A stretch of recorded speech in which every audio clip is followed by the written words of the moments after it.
Boa noite a todos. É uma alegria mais uma vez estarmos juntos para aprender do Senhor. Foi uma alegria também poder ver notícias de Rafa e Cris e ver como está o ministério. E eles são desse jeito, gente. Onde eles estão, eles mobilizam a igreja mesmo. E hoje a gente vai falar de encontro marcante.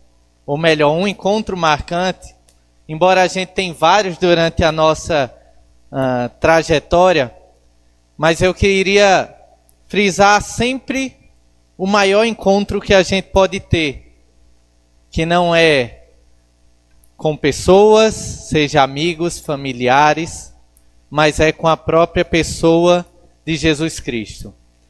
E recente, eu estava pela internet e vi o testemunho de um pregador bem conhecido. E depois de ver, eu pensei, como eu demorei tanto para saber a história dele, ou como ele alcançou a Cristo. E ele é Luiz Saião, provavelmente você já ouviu, você já foi em algum culto. E me chamou muito a atenção e as suas palavras relatando. E ele diz que a história de vida dele não foi uma história no início fácil. Ele nasce em São Paulo, no Hospital São Paulo, e desde novo ele não teve a oportunidade de conviver com seus pais. Ele não explica o motivo, mas ele diz que cedo vai morar com seus avós. E com 6 anos, o seu avô então vem e morre. E aí ele passa e vai morar agora com o seu tio. E essa brecha que ficou entre não ter os pais perto dele, de ter o avô e rápido ter deixado de lado, agora está com o tio, diz que abriu uma lacuna enorme em seu coração. O que isso causou, mesmo ele tão novo, uma angústia existencial. Ao ponto que, quando ele tinha 10 anos, ele disse que no apartamento onde ele estava, ele chega na frente da janela e ele olha e faz: por que será que eu não me jogo daqui para baixo? E posteriormente ele diz: Deus, se tu existe, faz alguma coisa, porque eu não quero mais viver. Porque eu não encontro mais razão para a vida. E ele diz que passa um tempo e Deus sim fez alguma coisa. Com 12 anos, ele vai morar na casa de um primo dele, lá no Goiás, numa parte, e agora atual Tocantins. E esse primo, ele estava começando a conhecer da palavra de Deus, mas não queria frequentar a igreja, não queria estar no meio.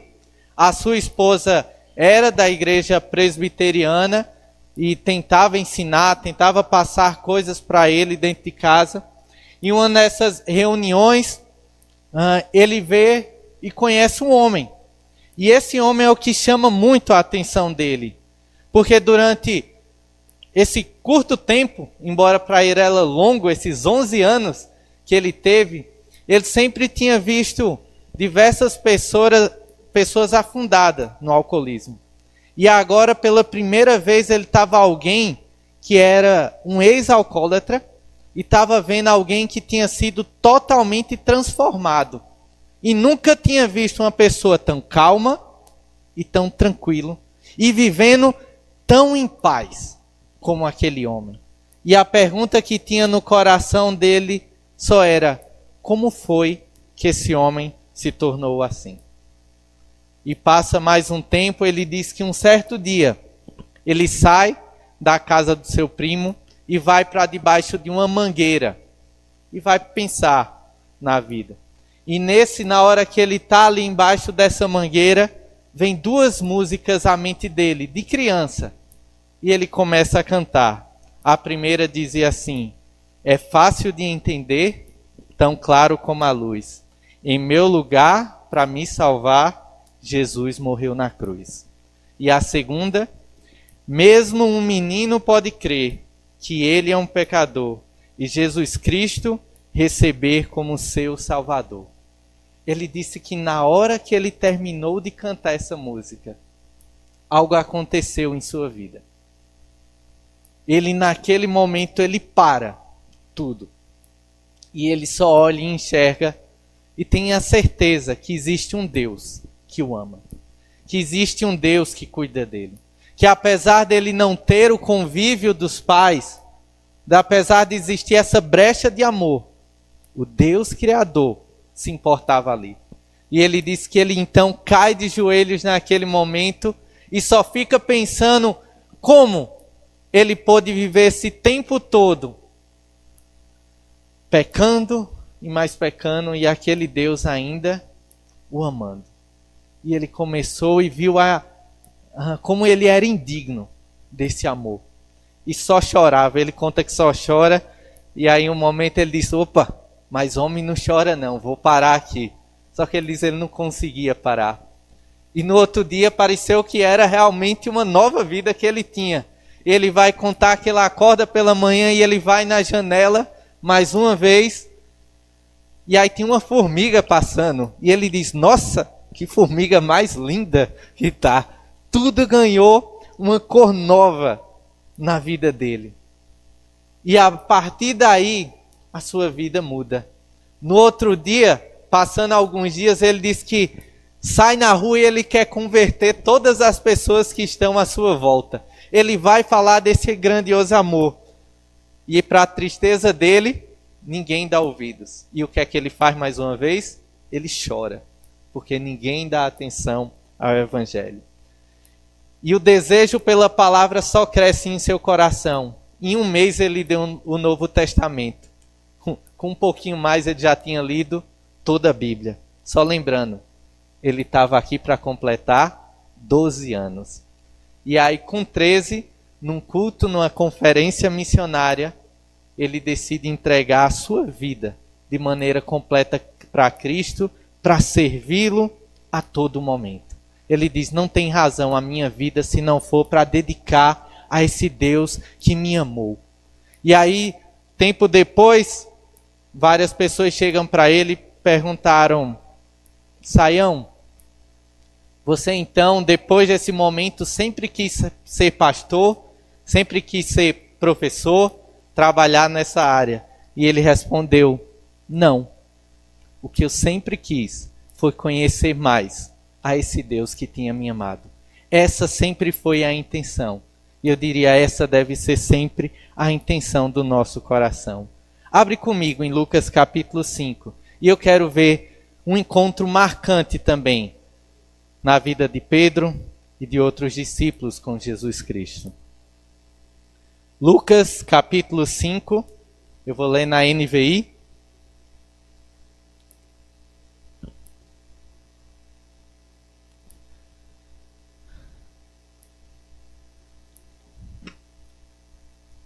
Lucas, capítulo 5, versículo de 1 a 11. Diz assim a palavra do Senhor. Certo dia, Jesus estava perto do lago de Genezaré, e uma multidão o comprimia de todos os lados para ouvir a palavra de Deus. Viu à beira do lago 2 barcos, deixados ali pelos pescadores, que estavam lavando suas redes. Entrou num dos barcos, o que pertencia a Simão, e pediu-lhe que o afastasse um pouco da praia. Então, sentou-se e do barco ensinava o povo. Tendo acabado de falar, disse a Simão, vá para onde as águas são mais fundas, e a todos lancem as redes para a pesca. Simão respondeu, mestre, esforçamo-nos a noite inteira e não pegamos nada. Mas porque é tu quem está dizendo isto, vou lançar as redes. Quando o fizeram, pegaram tal quantidade de peixes que as redes começaram a rasgar-se. Então fizeram sinais a seus companheiros no outro barco para que viessem ajudá-los. E eles vieram e encheram ambos o barco ao ponto de começarem a afundar. Quando Simão Pedro viu isso, prostrou-se aos pés de Jesus e disse, afasta-te de mim, Senhor, porque sou homem pecador. Pois ele e todos os seus companheiros estavam perplexos com a pesca que haviam feito. Como também Tiago e João, os filhos de Zebedeu, sócios de Simão. Jesus disse a Simão: não tenha medo, de agora em diante você será pescador de homem. Eles então arrastaram seus barcos para a praia, deixaram tudo e o seguiram.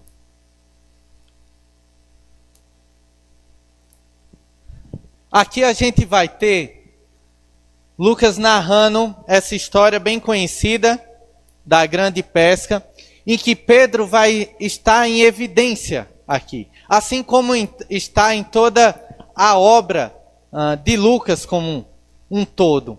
Pedro é a grande referência. A gente vê Pedro aqui como o líder ali dessa cooperativa de peixes.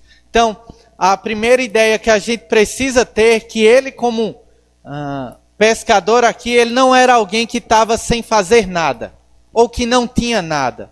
Não, ele tinha um emprego. Ele tinha funcionários com ele. Ele tinha sócios para trabalhar ao lado dele. Ele tinha, como era costume na época, essa cooperativa. E à medida que ele estava, então, ali trabalhando, a gente precisa ter a ideia, e Lucas é bom para nos mostrar que eles já conheciam, eles já tinham esse contato com Jesus Cristo. Porque muitas vezes, talvez lendo outro evangelho, você acha simplesmente que Jesus está passando, ele vê o discípulo e diz: vem comigo. E aí ele nem conhece o outro, levanta e vai embora. Não, existe um conhecimento prévio. Jesus já estava ali na região, Jesus já estava fazendo curas, já estava expulsando demônios. Inclusive no capítulo 4, que a gente viu semana passada, Jesus curou a sogra de Pedro. Ele estava lá e cura ela ali naquele local. Então, ele já tinha visto a ação, ele já tinha visto o poder de Jesus Cristo e agora ele estava tendo mais uma oportunidade de conhecê-lo. E eu diria de conhecê-lo mais a fundo. De realmente fazer com que essa experiência com Cristo, esse encontro, fosse marcante. Essa é a ideia que a gente precisa ter aqui quando a gente pensa. Ao ponto que Pedro vai ser comparado, e a história dele é parecida, relatos com a de Isaías, o chamado de Isaías. A gente vê parecida com a de Moisés e poderia ver essas semelhanças ao estudar ambos os chamados. Pedro ganha essa proeminência. E aqui a gente vai começar vendo o texto dizendo então que Jesus, ele se aproxima, um certo dia ele está ali no lago de Genezaré, e aqui é a mesma ideia do mar da Galileia, ou do mar de Tiberíades, é o mesmo local quando você vê isso nos outros evangelhos, e a multidão começa a comprimir Jesus, ao ponto que ele vai provavelmente andando, e aquele povo se aproximando dele para ouvir o que ele tinha. Então, ele olha e ele vê.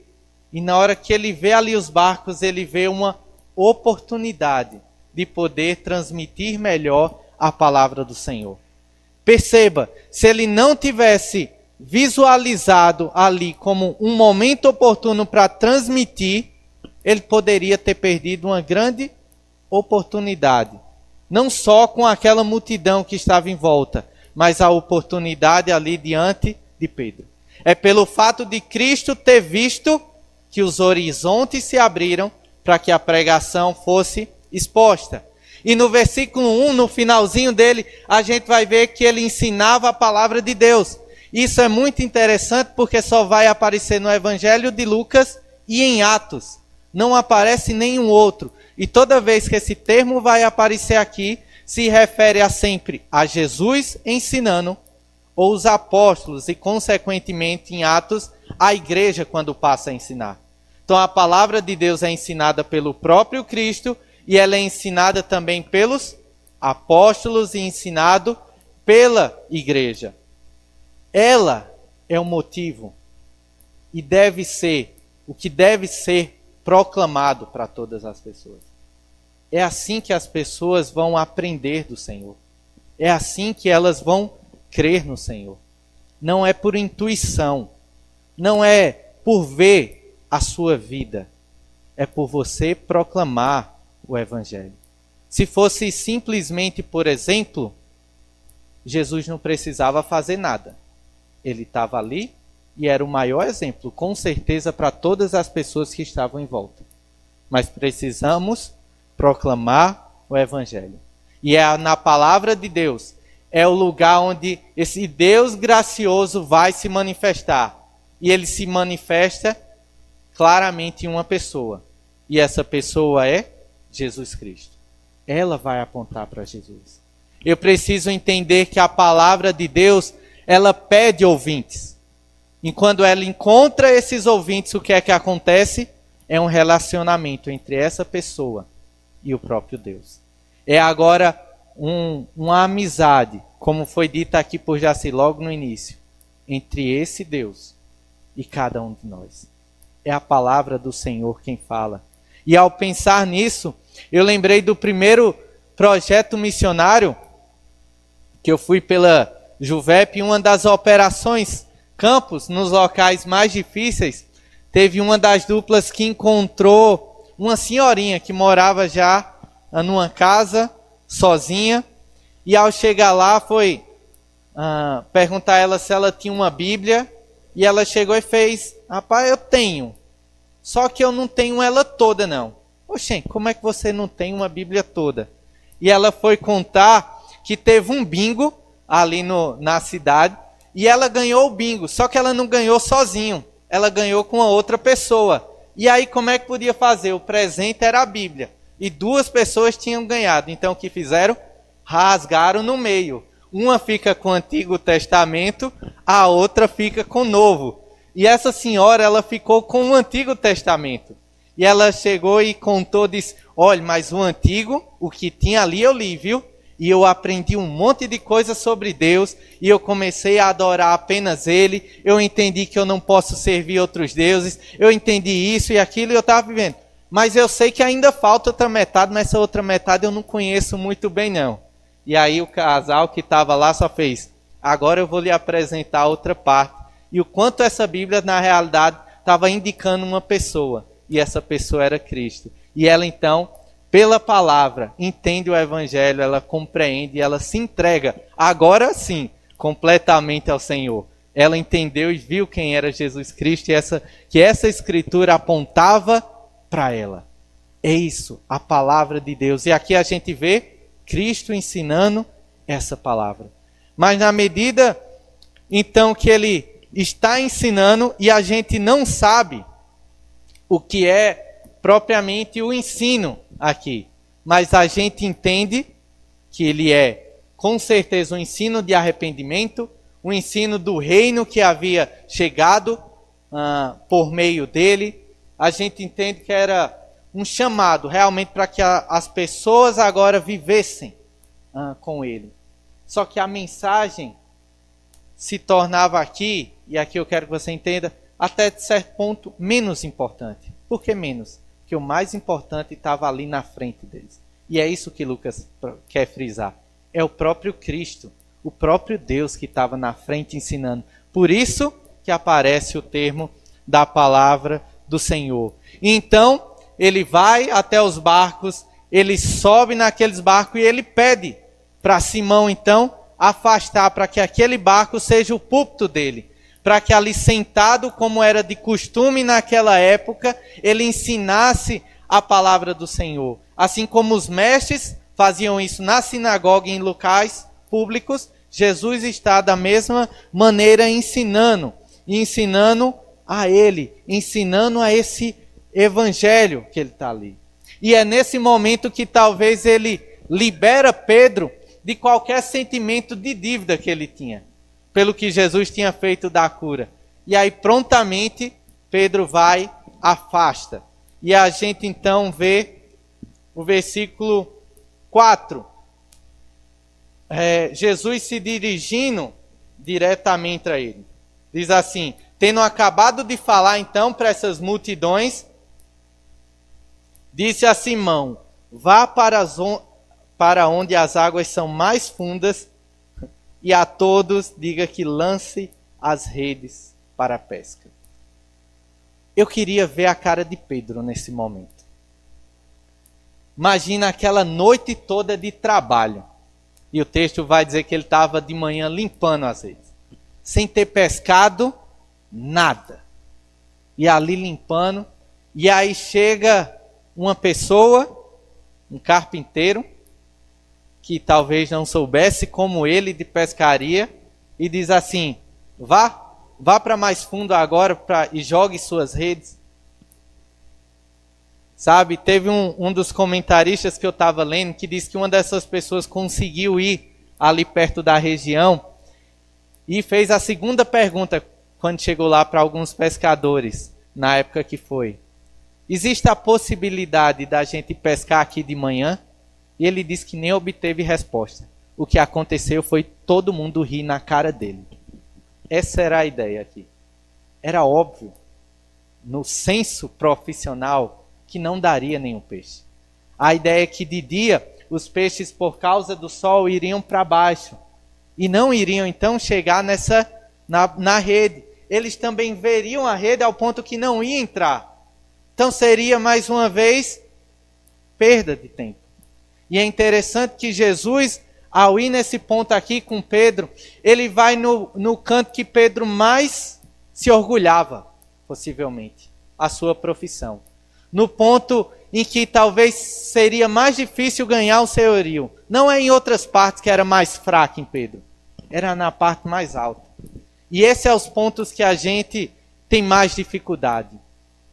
Quando você trabalha há muito tempo em alguma coisa, você está acostumado há muito tempo a fazer algo, que chega outro, que não é acostumado, que talvez não tem sua prática, e dá uma opinião. O que é que gera no nosso coração? Já gera, quem é você para estar falando? Você não sabe de nada não, eu estou há 30 anos fazendo isso, eu estou há tanto tempo, eu já sei isso de cor. Isso é o que passa na cabeça de Pedro por um momento. Por que eu digo isso? Que a gente pode observar na resposta dele. E a resposta de Pedro tem essas duas partes. Olha só, no 5 ele diz, primeiro, Mestre, nos esforçamos a noite inteira e não pegamos nada. Ele está quase aqui querendo lembrar Jesus. Jesus, assim, o senhor não sabe muito não. A gente já trabalhou. Deixa eu te lembrar aqui, não aconteceu nada não. E é interessante também o ponto que ele vai chamar Jesus aqui de mestre. E a ideia de mestre é de um líder, alguém que tem autoridade. Então, ele está vendo esse lado. Mas ao mesmo tempo que tem esse aspecto do pescador profissional, do homem pelo homem, a gente vai ver o discípulo inexperiente aparecendo. A gente vai ver a pitada de fé aqui já surgindo na vida de Pedro. Na parte B ele diz, mas porque és tu quem está dizendo isto, eu vou lançar as redes. Mas porque é tu que está falando isso, eu vou lançar essas redes. Ele já tinha visto milagres de Jesus Cristo. Ele já tinha visto outras questões. Então, ele decide confiar na fé, ter fé em Jesus Cristo naquele momento. Ele decide não só ter essa fé, mas ele dá um passo a mais. Ele obedece realmente àquele homem. Ele manda aos outros lançar as redes. E ele, como líder ali naquela embarcação, e a ideia de Jesus dizendo a todos, todos posteriormente vêm a lançar aquela rede. E o que a gente vê é de se surpreender. Talvez não para a gente aqui que não pesca, não é do nosso meio, mas para eles que viviam disso, o impossível acontece. E eu imagino que outra pesca como essa foi difícil. Versículos 6 e 7. Quando o fizeram, pegaram tal quantidade de peixes que as redes começaram a rasgar-se. Então, fizeram sinais a seus companheiros no outro barco para que viesse ajudá-los. e eles vieram e encheram ambos os barcos ao ponto de começarem a afundar. O negócio foi tão grande que aqui nem dá tempo de contar como maravilhados eles ficaram. A questão já vai narrar os efeitos daquilo que aconteceu. A quantidade era tão grande que estava a ponto de rasgar ali as suas redes, de arrebentar como um todo. E aqui fica um questionamento de muitos, por que eles fizeram sinais para o outro barco? Por que eles não chamaram audivelmente? E aqui fica a interrogação, não se sabe. Alguns vão dizer que diante daquele milagre, eles ficaram sem fala, sem reação. Talvez alguns acharam que seria descortês gritar e Jesus está ali no barco. Outros acharam que é porque estava longe e não adiantava gritar. Outros ainda vão dizer, não, era para os outros pescadores não roubar, né? Esse aqui talvez uma visão mais materialista. Outros eram com medo de dizer que ia espantar os peixes. Meu amigo, era tanto peixe que podia espantar que ainda tinha mais. A questão era grande a quantidade. Encheu ali os 2 barcos ao ponto de voltando, eles estão lá afundando. Pensa num milagre. Um ego ali que foi totalmente destruído. Mostrou que a experiência dele perante o Deus do universo não servia de nada. E é isso que a gente precisa lembrar. A nossa experiência diante do Senhor não serve de nada. Ele faz do jeito que Ele quer, da forma como Ele quer, quando Ele quiser. Ele sabia onde tinha os peixes e Ele tinha poder para fazer com que esses peixes fossem até as redes. Então, a gente vê aqui a clara autoridade de Jesus sobre a natureza. Muito claro nesse texto. E Fritz Rienecker vai dizer, e daí saiu o nosso tema: enquanto Simão arrasta os peixes em suas redes, ele próprio cai na rede do Redentor. Enquanto Simão arrasta os peixes ali em suas redes, é ele quem cai na rede do Redentor. E a gente pode ver isso muito claro no versículo 8. Quando ele volta ali, a reação dele, e eu lembrei da de Senhor, quando Simão Pedro viu tudo isso que tinha acontecido, então, ele se prostra. Ele cai de joelhos aos pés de Jesus Cristo. E nessa hora, então, ele diz: afasta-te de mim, que eu sou pecador. Afasta-me. Ele naquele momento, por detrás daquele milagre, ele vê claramente a sua indignidade de estar diante do Senhor. Perceba, antes ele tinha chamado Jesus de mestre. Aqui ele chama Jesus de Senhor. Não está aqui por coincidência. Algo mudou no coração de Pedro. Jesus não era um homem, um líder agora que tinha autoridade. Ele entendia que Jesus era o próprio Deus. E que diante desse Deus, então, ele era. É isso que Jesus Cristo faz com cada um de nós, gente. Ele nos coloca de joelho aos seus pés. Ele faz com que a gente confesse os nossos pecados diante dele. Ele faz com que a gente perceba realmente toda a indignidade do nosso coração. Perceba todas as mazelas que temos. Faz com que a gente perceba o quanto não somos bons e não temos nada. É Ele quem faz todas as coisas. Diante de Deus nós não somos nada. E enquanto a gente não dobrar o nosso joelhinho e nos humilhar perante Ele, não tem como viver ao seu lado. Não tem como chamá-lo de Senhor. Eu preciso, diante da sua graça, cair perante Ele. E não só cair em um momento, mas viver a minha vida em humilhação perante o Senhor. Em humildade, sabendo que é Ele que sabe de todas as coisas e não Ele. É Ele o experiente e sou eu o inexperiente. É nele que eu devo conduzir a minha vida. James Edward vai falar: o indivíduo não pode entrar na presença santa e gloriosa de Deus, nem ouvir a palavra de Jesus em toda a sua graça e verdade, sem ser condenado de sua total impiedade. Não tem como você se chegar diante de Deus enquanto você se achar bom, enquanto você vê méritos em sua vida. Precisamos entender a nossa total impiedade. Porque aqui, e é no total, a pesca não dependeu da fé de Pedro. A fonte da pesca dependeu exclusivamente de quem? Da vontade de Jesus. E isso é o quê? Graça. E o que é que a graça precede sempre? Arrependimento por ele. Se eu digo que encontrei essa graça, eu tenho que aprender e me arrepender. Se isso não está na minha vida, não diga que encontrou a graça. Porque infelizmente você está se enganando. Reconhecimento de culpa e indignidade, então não afasta, mas atrai o indivíduo para Deus. Isso é o oposto de tudo. Se a gente chega perante as pessoas em nossa volta e conta todos os nossos erros, provavelmente essa pessoa não quer mais nem olhar na nossa cara. Fica com vergonha, se afasta.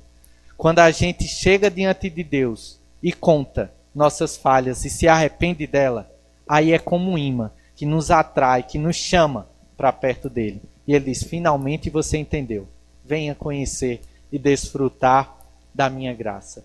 E a gente vai ver que isso então se estende não só a Pedro, mas vai se estender, provavelmente André estava aqui, Tiago, João, como o próprio texto narra nesse momento, aos outros discípulos. E então a gente vai ver na parte B do versículo 10. Segue comigo. Depois de falar de Tiago e João, a gente vê então Jesus chegando para ele e dizendo: não tenha medo, de agora em diante você será pescador de homens. Não tenha medo, de agora em diante você será pescador de homens. Ele vai dar a ideia para não temer, assim como os anjos. O anjo, quando apareceu diante de Isaías, toca em seus lábios e o purifica para ele não ficar com esse medo, com esse temor diante de Moisés. Assim, Pedro também recebe essa resposta de Jesus Cristo. E a gente vê esse chamado para Pedro. E aí o grande ponto é: o que seria ser pescador de homens? E rápido a gente tem a conclusão de falar a nova vida, de chamar novas pessoas. E sim, é isso. Mas será que é só isso? É interessante que aqui a gente está vendo o tempo todo falando sobre pesca. Pesca, peixe, a rede. Aqui ser pescador, era pescador de peixe, está dizendo vai ser pescador normal, ou de homens. E a gente vai ver que essa é uma ilustração que aconteceu no Antigo Testamento também, e dela a gente tirar algumas inferências. Eu queria que abrisse rapidamente, projetasse aqui, em Amós 4:2, só para a gente ver alguns textos. Amós 4:2 diz assim: o soberano Senhor jurou pela sua santidade. Certamente chegará o tempo em que vocês serão levados com ganchos, e os últimos de vocês com anzóis de pesca. Vai para Abacuque 1:14 e 17. Diz assim: tornastes os homens como peixes do mar, como animais marinhos que não são governados por ninguém. O inimigo puxa todos os anzóis, apanha-os na sua rede e nela os arrastas. Então alegra-se e exulta. Por essa razão ele oferece sacrifício à sua rede e queima incenso em sua honra, pois graças à sua rede vive em grande conforto e desfruta iguarias. Continuará ele esvaziando a sua rede e destruindo sem misericórdia as nações? E por último, Jeremias 16:16. Diz: mas agora mandarei chamar muitos pescadores, declara o Senhor, e eles os pescarão. Depois disso, mandarei chamar muitos caçadores, e eles os caçarão em cada monte e colina e nas fendas da rocha. A gente vai ver no Antigo Testamento esse termo de pesca sendo usado para o próprio povo de Deus, e aqui é Deus dizendo assim: eu vou juntar todos vocês, vocês não vão escapar, vocês irão ser condenados, vocês irão agora ser mandados para o exílio. Essa vai ser a ação de vocês. Então a imagem da pesca e de ser pescador no Antigo Testamento trazia esse lado de condenação. Então quando a gente vem aqui para esse texto e vê ele sendo condenação de homens, a questão é: o que é que Jesus então está querendo falar, já que existia essa ideia? E a primeira e mais clara é essa ideia que Jesus está invertendo a ordem. Naquele momento, por causa da vida deles, eles estavam sendo condenados e iam ser exilados. Mas agora, Jesus era o tempo de libertar e de salvar o seu povo. Essa é a mensagem de Cristo que vem. Então, naturalmente, Pedro iria entrar e ia ser esse pescador que também traria essa mensagem de salvação e libertação das pessoas. Outros vão imaginar que não, que aqui ainda continuava a ser a pregação dele, seria uma pregação de condenação para as pessoas que estavam em sua volta, e vai trazer alguns textos também que mostram esse lado. E existem alguns outros que vão dizer que as duas coisas estão envolvidas. E é nesse caminho que eu penso aqui. Por quê? Ser pescador de homens envolve salvação e envolve condenação. Na hora que a gente prega o Evangelho, que a gente proclama a mensagem de Jesus Cristo, e a gente clama e chama por arrependimento, se a pessoa confia em Cristo, se arrepende dos pecados, o que é que acontece com a vida dela? Tem a salvação. É isso que a gente aprende na palavra. Mas e se ela não se arrepender? O que é que acontece? Ou na realidade, qual é a realidade que já está mostrada na vida dela? Condenação. Na pregação da palavra, os dois pontos vão estar diante do homem. E às vezes a gente tem medo de falar de condenação, mas precisamos falar. É só a gente pensar em qualquer pessoa que fez algo terrível, e você tem o senso de justiça para querer que essa pessoa seja condenada. E essa é a realidade do pecado em nossas vidas. O que nós merecemos é a condenação. Mas Cristo veio, morreu na cruz, como a gente cantou aqui. Mostrou o seu amor. Mostrou, como mostrou a Pedro, que é colocando a nossa confiança plena nele. Se arrependendo então disso, que a gente sai dessa situação de condenação e vai para a salvação. É por isso que a palavra de Deus vai dizer que a palavra nunca volta vazia. E a gente sempre pensa no lado positivo. Uma hora vai germinar e essa pessoa vai ser salva. Mas quantas pessoas a gente pregou e não germinou?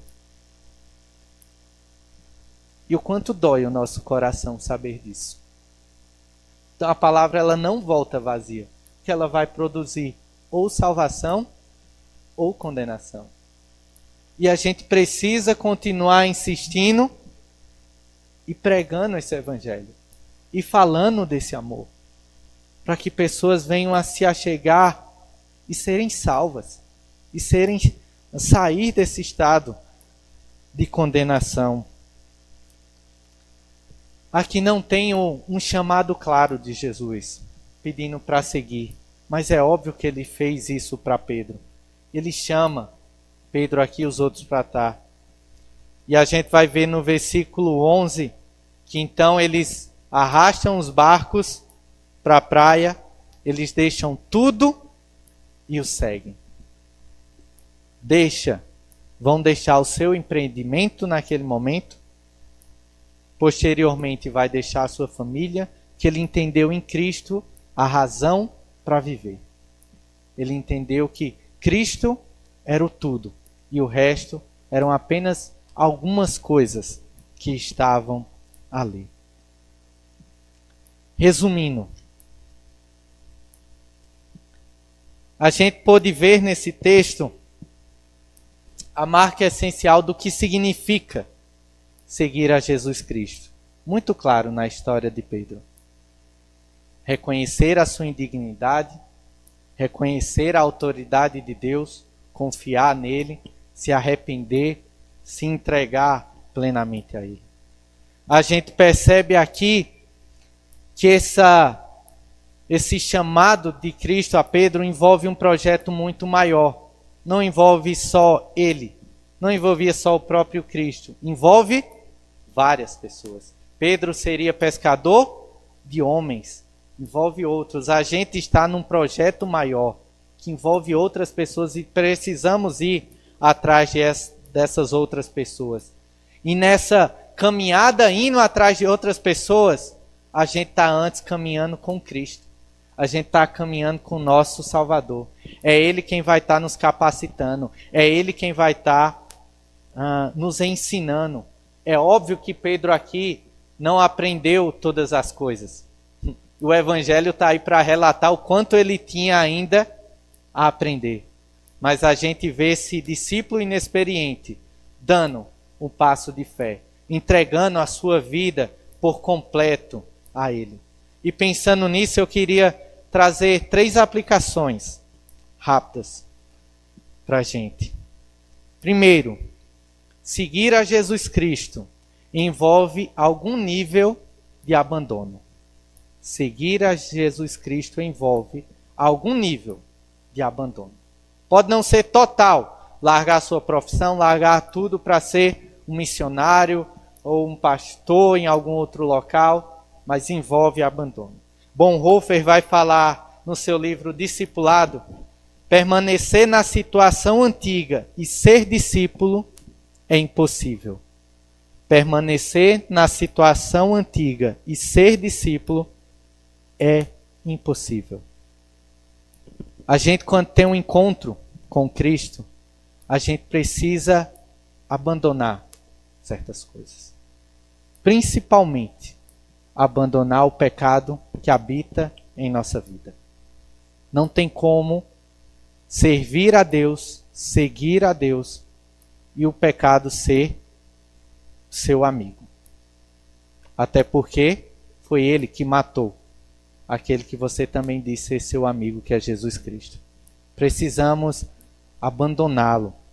E Lucas, e aqui eu não vou ler, porque a gente vai estudar mais para frente, no capítulo 14, ele vai chamar e pede para que avalie os custos de seguir a Cristo. Não é tomar decisão por tomar, levantar a mão. Pense direitinho. Seguir a Jesus requer renúncia. Requer deixar realmente os pecados de lado. Requer deixar de ter certas práticas deste mundo. Ele vai dizer no texto como é que alguém vai construir uma torre e não avalia os custos, o preço. E aí depois vai passar alguém e vai começar a rir e zombar porque começou e não terminou. Saiba no que você está entrando. Você está entrando de uma forma, mas é para sair de outra. Mas é de uma outra, eu te garanto, muito melhor. Com base no que Cristo é, no que Ele é, no encontro verdadeiro, eu garanto, Ele muda. E faz com que a gente não deseje mais, não tenha mais alegria por aquelas coisinhas que a gente deixou.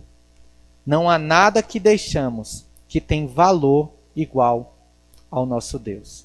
Não há nada que possamos deixar que tem valor igual a Deus. Por isso, nós deixamos algumas coisas para ficar com aquele que é o tudo. A gente não deixa tudo para ficar com Cristo. Deixa tudo material. Mas na realidade o que importa é quem Cristo é. E vale a pena. Outra coisa, o Senhor chama nos chama e chama os discípulos para servir.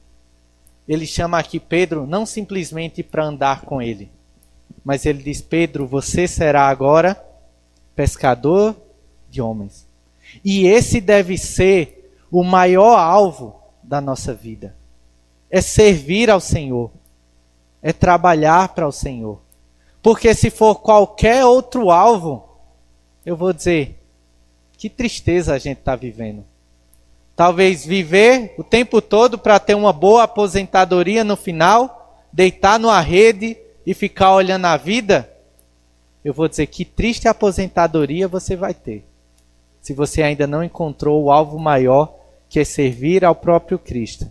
No final, Ele quer você aposentado sim, mas servindo a Ele também, se entregando por completo, caminhando lado a lado. E nós hoje, lembre, ainda somos chamados para ser também pescadores de homens. Levar pessoas ao encontro do Senhor. Nós hoje ainda somos chamados para ser esses pescadores e levar pessoas a esse encontro. Todos nós, no final, seremos encontrados na rede do Senhor, como diz a parábola da rede. Todos nós seremos encontrados na rede do Senhor. Uns para salvação, outros para condenação. Por isso o chamado ainda é urgente, como foi para Pedro lá. É urgente hoje. Reconheça a autoridade de Jesus. Reconheça a sua indignidade e o seu pecado. Confie em Cristo e em seus atos. Se renda aos seus pés em arrependimento. Vamos orar?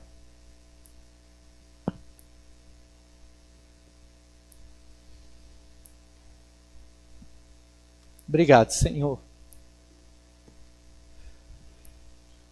Obrigado pelo teu tão grande amor por nós, Pai.